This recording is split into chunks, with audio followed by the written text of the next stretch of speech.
मेरे बर्थडे पे पता नहीं मेरी दीदी और मेरे भैया ने मेरे लिए क्या प्लान किया। उन्होंने कहा बस चलो और मैं चल दी, क्योंकि दीदी ने कहा तैयार हो चलना है। मैं तो जा ही रही थी। पर मुझे एक चीज़ बहुत ख़राब लगती है, ये जाम जाम बहुत ख़राब लगता है। एक तो 6 बजे की जाम बहुत लगता है। मैं तो सोची कब मैं पहुँचूँगी।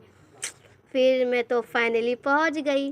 और मैं कैसी लग रही हूँ ज़रूर कमेंट करके बताइएगा। मैं आपको यहाँ का व्यू दिखाती हूँ, बहुत अच्छा लगा मुझे। तो मुझे सबसे ज़्यादा ये अच्छे लगे, मतलब नीम का पेड़ था उसमें झालर लगी थी, बहुत अच्छा लगा मुझे। तो बहुत अच्छा लगा। फिर मैं अपनी भाभी और भैया के साथ थोड़ी सी मस्ती करने लगी। मैं तो भैया से भाभी बहुत हंसने लगी थी, क्योंकि मैंने कुछ बोल दिया था उनको। और उसके बाद मैंने अपने जीजू के साथ थोड़ी सी मस्ती की। और देखो भैया लोग बाहर खड़े हैं। फिर मैं इनको घसीट के अंदर लेके गई। अभी मैं इनको घसीटूँगी, जाते भी नहीं है। फिर मेरा केक कट हुआ और फिर मैंने केक काटा। देखो दीदी कैसे डांस कर रही पीछे आके। फिर मैंने अपनी दीदी को केक खिलाया, फिर अमन भैया को केक खिलाया। फिर मेरा मुकेश भाई आया और फिर मैंने मुकेश भैया को भी केक खिलाया। देखो कैसे खा रहा है मेरा भाई। अब तो मेरे मुंह पे लगा भी देगा, मैंने मना किया था।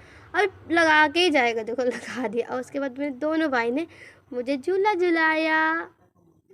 सही बात, मैं दोनों की कितनी लाडली हूँ। और फिर मेरा फ़ोटो शूट हुआ। थोड़ी थोड़ी फ़ोटो मेरे भाई ने मेरी खींची, मेरी और दीदी की। अच्छी लग रही ना दी? भैया कह रहा था, बाकी मुझे तो नहीं पता मैं कैसी लग रही हूँ। प्लीज़ आप कमेंट में बताइएगा। उसके बाद मेरी खुशी ने मुझे खाना खिलाया। उसके बाद सब लोग खा ही रहे थे। मैं तो सोच रही थी वाह कितने अच्छे लगते सब साथ में होते। फिर सबका प्लान बना कि जाएंगे 10-90 पे। फिर तो हम लोग सब लोग 10-90 जाने लगे थे। मुझे बहुत खुश हो गई 10-90 के नाम से। तो 10-90 जाना बहुत पसंद है, वो भी चटोरी गई तो बिल्कुल ही बहुत पसंद है मुझे। फिर मैं वहाँ गई। फिर मैंने सोचा मैं क्या खाऊंगी, तो फिर मैंने भैया से कहा वो जो गिलास नहीं होता है, मैं गिलास में जो पिज़्ज़ा होता है वो वाला पिज़्ज़ा खाऊंगी। मैं वही खा रही थी। फिर रिया दीदी को कुछ ना कुछ अलग ही खाना रहता है, उनकी तो बात ही अलग है भैया।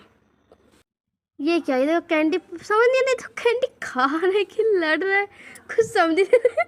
कैंडी है ये। और फिर उसके बाद हम लोगों ने पीले दाने वाले भुट्टे खाए, वो बहुत कड़वे थे। फिर उसके बाद फिर हम लोग घर जाने लगे, क्योंकि मम्मा का फ़ोन आ गया था, क्योंकि टाइम भी हो गया था, क्योंकि बज रहे थे 12-11 हो रहे थे। फिर उन्होंने कहा चलो, वरना फिर पापा तो फिर ताला ही नहीं खोलेंगे, बाहर का कहेंगे बाहर ही रहो।